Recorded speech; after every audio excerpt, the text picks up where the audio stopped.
니체의 예술론은 그의 첫 작품인 비극의 탄생에서 나옵니다. 삶을 정당화하는 예술로서 그리스 비극의 탄생을 살펴보고 있는 것이죠. 니체는 이때 아폴론적인 예술과 디오니소스적인 예술 두 가지가 있다고 이야기를 합니다. 아폴론적인 예술은 꿈과 가상의 세계를 드러내는 거죠. 자, 그래서 꿈에서 볼 수 있는 아름다운 가상 세계의 이미지를 추구하는 것입니다. 명료한 조형 예술이죠. 조각이나 건축 같은 경계를 분명히 하고 한계를 지어 감각을 개별적인 것으로 구분하는 아주 이상적인 환상을 나타냅니다. 그래서 우리가 이제 플라톤은 태양의 신이니까 태양이 이렇게 비춰지는 대낮에는 우리가 합리적인 판단을 하죠. 이성적인 판단을 하죠. 논리적인 판단을 합니다.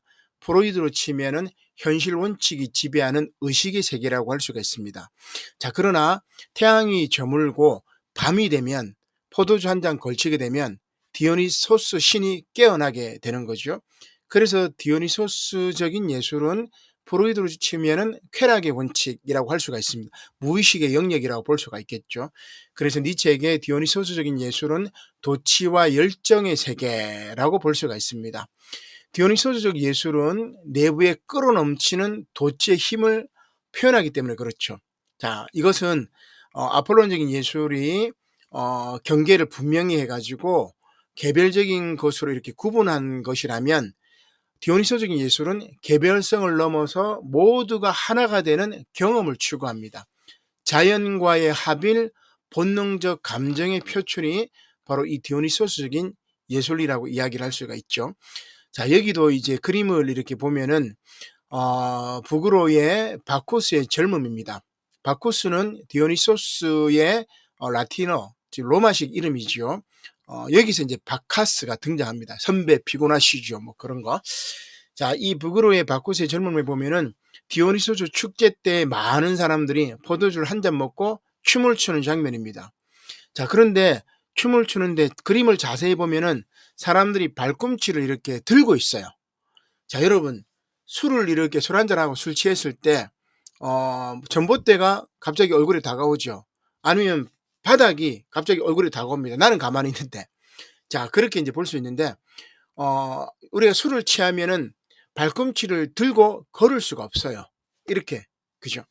자, 그러면 이 디오니소스 축제 때 사람들이 발꿈치를 들고 있다는 말은 뭐냐면 술 취해 가지고 흥청망청 뭐 이런 개념이 아니고 황홀경에 빠졌다, 그런 이야기입니다. 자, 요런 디오니소스 축제 때 우리가 고대 그리스 비극 공연을 하기도 하고 뭐 춘분제죠, 우리로 치면. 그리고 어떻게 보면은 부활절이라고 할 수 있습니다. 이 디오니소스는 죽었다 부활한 신이니까. 예수님의 포도주, 그 요한복음에 나오는 예수님의 기적 첫 번째가 뭐냐면 가나의 혼인 잔치에서 술이 떨어졌을 때 물을 포도주로 바꾼 사건입니다. 이제 그 당시에 이 부활의 신이었던 디오니소스하고 예수님을 이제 연결시키고자 했던 그런 신학적인 의도도 있겠지만, 자, 아무튼 위의 그림은 2004년 파리 올림픽 개회식 중에 한 장면입니다. 자, 요게 어떤 그림을 이제 패러디했냐면은 얀 헤르만스 판 베이레트르, 요 사람의 그림인데 신들의 연애라는 작품입니다. 1635년의 작품이었죠. 자, 그러면 이 작품에서 보면은 앞부분에 보니까 포도주를 먹고 있는 디오니소스 신이 보이죠.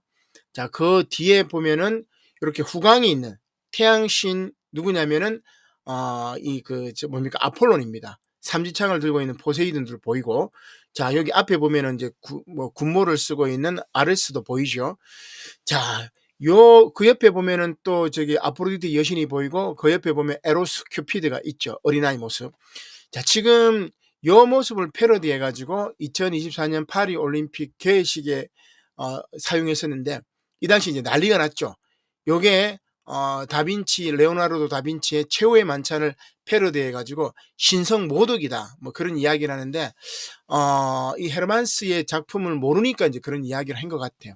자, 아무튼 디오니소스적인 예술은 어떻게 보면 춤이나 음악이나 뭐 이런 느낌, 아폴론적인 예술은 건축이나 회화나 조각 같은 합리적인 것들, 요렇게 우리가 이렇게 볼 수가 있습니다. 특히 이제 니체 같은 경우는 디오니소스적인 비극이 더 비극적이라고 이야기를 하죠. 어떻게 보면. 자, 아무튼 니체의 예술론은 두 가지입니다. 아폴론적인 예술, 디오니소스적인 예술. 아폴론적인 예술은 합리적인 것, 이성적인 것. 디오니소스적인 예술은 감성적인 것, 감각적인 것. 그렇게 분석해 볼 수가 있겠습니다.